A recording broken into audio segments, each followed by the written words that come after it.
Some of the brothers that I profile on my show have pasts that they don't brag about. My guest tonight is a brother by the name of Luc Stephen.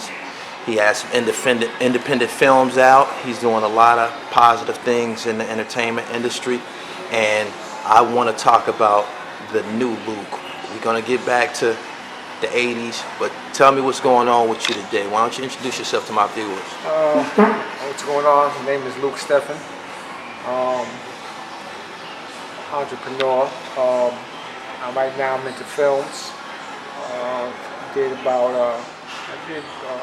2 features already. Right. Short. Also a short, worked on a documentary, all within the course of maybe the last 18 months.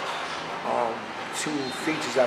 First annual Urban Web Series Awards. Viewer's Choice Award. Viewer's Choice Award, and one of the actors got Breakout Star. No doubt. The web series. So, we did our thing. We worked hard. So shout out to Industry Unlocked. I'm a co-CEO of the company with my partner, Doc Holliday. Right. My partner's on a restaurant. I did a couple of restaurants. But they kind of went under because I had the wrong partnership. Okay. In business, just like in a love relationship, everything means the same. You got to be kind of on the same page, otherwise your shit can just go in disarray. Right. And I think that's what happened with the previous restaurants, but I'll call that not a loss, I'll call it a learning experience because I learned from them. I had one in Queens, a small one, and I invested into another one in Atlanta. Right. Both lasted maybe 18 months. The new one that I'm affiliated with, Vibes, it's going on its 4th year. Okay.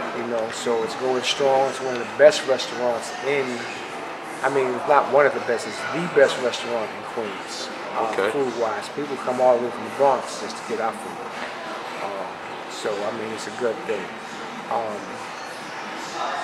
I just try to stay focused, try to stay busy. My past is what built the character that I am today, right. Which is why I think that I'm successful because I'm really I'm a go-getter. I'm gonna get down in the trenches and make it work. No doubt. Trying to be the best that I can be. The title of my features is Pray Before You Eat. We came out with people was coming out with web series, so I decided to do something different and come out with a movie series. Okay. Then as I'm learning the game, as I go along, I said, okay, I need to do some other stories that deal with a message besides the urban thing, and I came out with a short film called Circles that deals with HIV. Right. We went to the New York Film Festival and we screened there. It was a pretty good experience, but I'm kind of learning as I go, and I feel that I'm going at an accelerated rate. Okay. I got some intelligence here, and I just put it to good use. Tell me why a lot of brothers who came home from the prison system, who have a background in getting street money, came home and indulged or put a lot of their focus into the independent film game. Was this something about your past that you wanted to take to Hollywood, or what prompted you to go the independent film route? Well, actually, when I first came home, I was asked to participate in the American Gangster series on BET. Okay. So once I did that, they hired me as a consultant. So, at being a consultant, I'm behind the scenes and I'm seeing how it works, and that's what made me want to try to get into it. It's all about the timing. So when the timing is right, and then my partner approached me because he was doing music videos. Right. It was like, let's do music videos. But then when we found the success in New York of web series, it was like, okay, let's try to crash into that, and that's what we went and dived into, and it kind of worked for us. So right now I'm trying to go to a higher platform because it's like I did it, I won at it, so why am I going back to that? You got to keep elevating yourself. I can't be stuck in the same road I've been on. You gotta, you may start off with your first house might be one kind of way, but by the time you get to your third house, it can't be the same as the first one. Right. You have to keep going stronger. It's just like, You know, if you on the corners, you ain't gonna be on the corner. That's not your life goal. Like I'm gonna be on the corner all my life.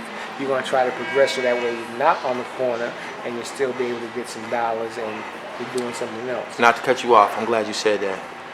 Explain the difference between the character that you have to repackage yourself as to deal in business as opposed to being back in South Jamaica, Queens, get money in the streets. Tell me the difference. The difference is that you have to accept some bullshit that you wouldn't accept before because it ain't like that. Like someone talking back to you, you know, whereas before if someone's talking back to you, you're gonna, you know, well, back in my time, we gonna bring them in. We gonna take them in the basement. We gonna handcuff them to the poles, and we gonna whip that ass. All right. You can't do that now. You know what I'm saying? Because and the ones that have the most mouth be the women. You know what I'm saying? So it's just like, you know, and I mean, I'm not proud to say that I was an abuser, but the way that I grew up, it was like that's what people was doing. Like I was taught, like, yo, man, just get up in the morning and smack your bitch, and then if she asks you what was that for, just say that's for the shit I ain't catch you for last week. No doubt. You understand what I'm saying? So it's like when I went to prison, it's like I had to re-educate myself to become a better, responsible human being and a man, because that's not no way to live. Because I don't want no one putting their hands on my daughters. No doubt. You know, I got 3 daughters, but that's just how I was brought up. You know what I'm saying? And the way that I was brought up, I thought that that way was the correct way and the right way, because these are the people that I looked up to, because my father, who was a senator in Haiti, and who I found out was a college professor at Columbia, I only saw him one time in my life. Wow. You understand what I'm saying? But later on I found out it wasn't because of him, it was because my mother didn't want him to fuck with me. You understand what I'm saying? Because he was trying to get up with me, but at the time, I don't know what, like, I'm just finding this stuff out now through my sisters. But when I'm growing up, I don't see that. So now I'm looking for father figures. Like I was getting 90s, and I was like a 90s student. Right. You know what I'm saying? Extremely smart, extremely intelligent. You know, when we came to New York, it's like I wanted to just get down with the get down, and you know, I'm trying to get some pussy because all these niggas that's cutting classes getting some pussy. So fuck it, I want some pussy too. Let me cut class. So I went from a 90s average student in the 9th grade on the basketball team to a 42C student in the 10th grade. Oh wow. Girl got pregnant, and after that, it's like, okay, I need to find me a way to make some money. You know what I'm saying? So I started out creeping. You know what I'm saying? Which is basically sneaking in the back of bars and restaurants early in the morning. You know, sometimes the safe is open. You might get the bag with all the proceeds from the night before behind the bar before they made the deposit. Right. Because I think back then, I don't think they had like night deposits. It's like you had to go in the bank open. So plenty of these stores had their money or their cash from the night before, and we was able to. You know, I was a little dude, so I'm able. You know, someone would go get the person that's working their attention, talk to them, and I would just sneak in and, you know, go to the office, ransack the office or locker rooms or whatever, and come out with the change. Getting back to the part about you being a go-getter. Were you a go-getter when you got to New York City, or did you pick this up in the city, man? I picked this up in the city.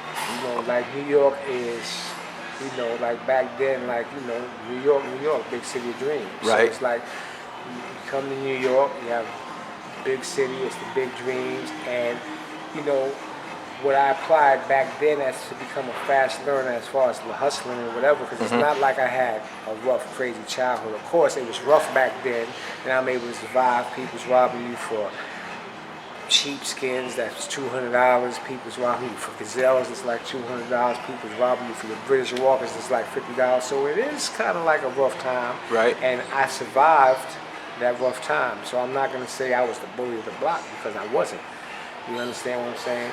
So I think as I progressed, my aggressiveness and taking no shorts also progressed, and probably because of the influence of the people around me, like the Fat Cats and the Pappy Masons and the Supreme Mcgriffs and the Prince, like that shit rubs off on me. Okay. You understand what I'm saying? I was gonna get to that part.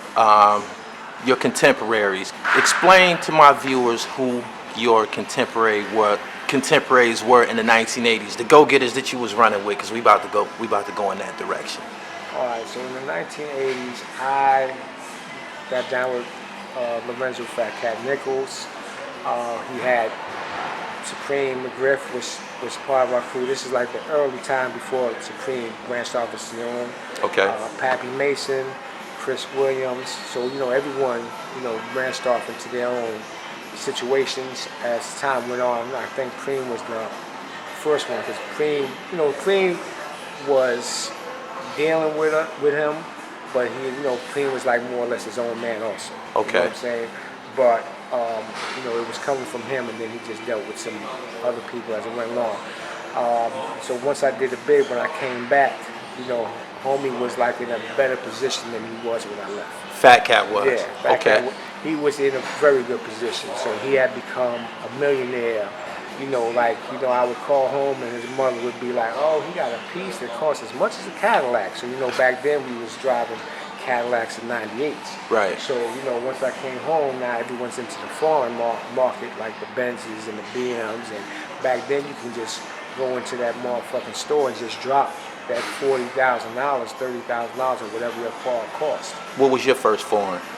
A Saab. And they teased me crazily about that. Called me a cheap Haitian bastard. How you gonna break into the market with a $20,000 car? Because they used to leave me on the highway coming from the fever. Okay. Because the Saab didn't have the quick pickup like the BMs and the Mercedes. So they would leave me at the toll, and Cavs was just like, man, just cheap ass motherfucker, yo. You got the money, blah blah blah. Why don't you buy? So I broke down, went in and bought a 745. You're the first man I ever heard refer to us as a Saab as a cheap car. Well, mind you, to the other ones. In the movie Paid in Full, that was a Saab that Mitch pulled up in with the BBSs. Yeah. And but they was slow, and these niggas teased me because, like I said, I wasn't trying to.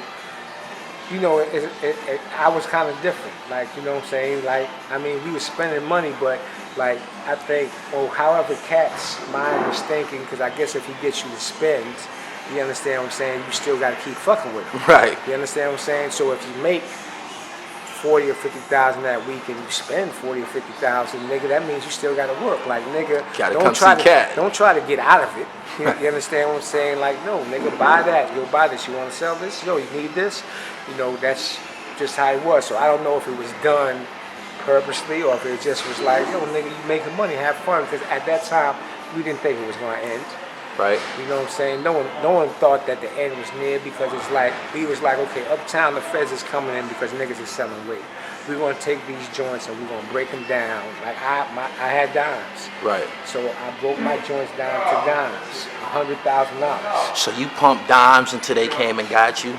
I pumped dimes until they came. Listen, I pumped dimes. I was doing maybe 2 joints a week, maybe sometimes 3. Everything was bagged up. All dimes. No weight, no nothing. So we said, yo, you don't have to worry about the regular police because right. they can't fuck with us. Right. Because you're going to have the people bagging up, and you're going to have the people dropping this shit off in the block. You got the people working the room. So basically, I'm not never going to touch nothing except for the bread. Right. You understand what I'm saying? So the way we figured, like, okay, me and him got a store together, like, they're not going to come in the store unless we sell something out the store, and we're not going to sell nothing out the store. So even when they came in that store, they weren't supposed to come in that store. Right. You understand what I'm saying?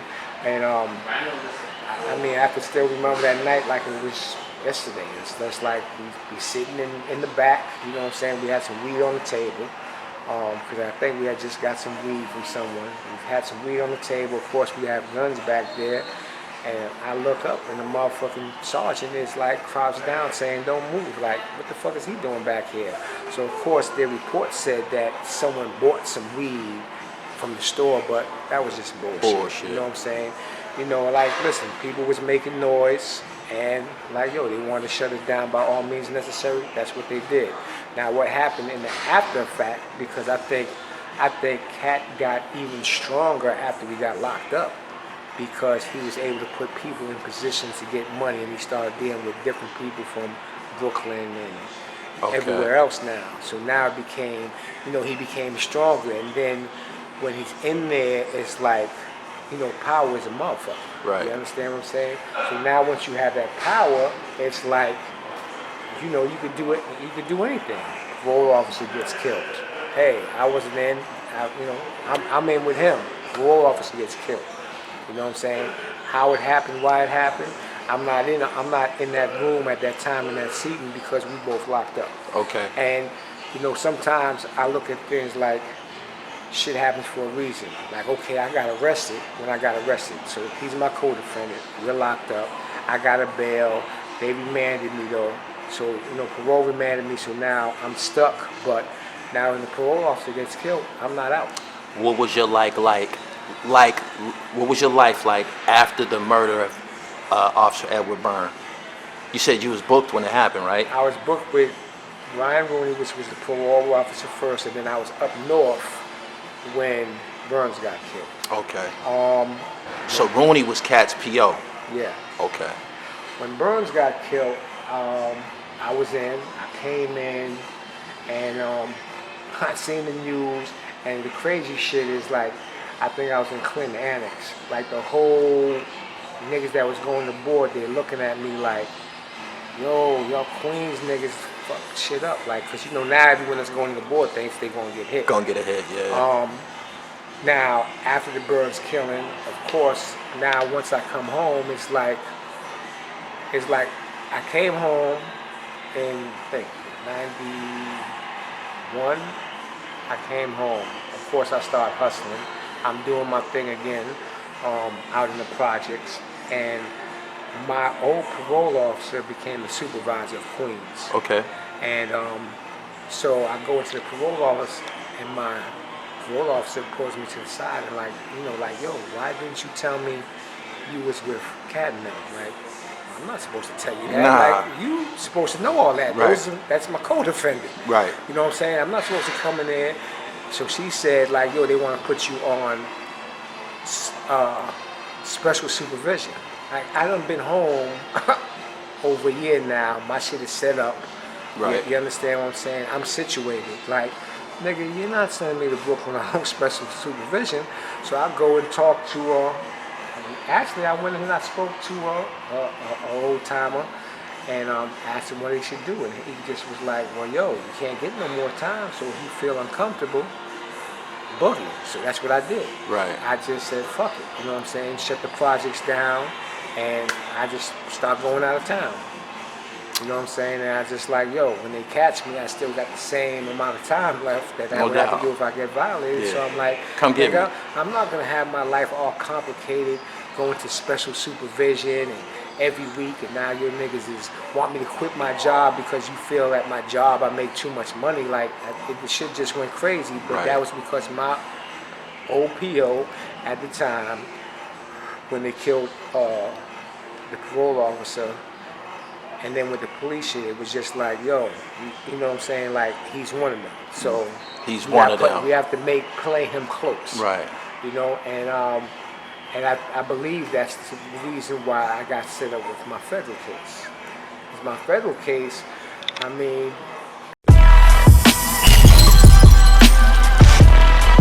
So Harlem, man. Harlem. I be in Harlem, man. The only thing moving, man. Keeping the game up. Yup.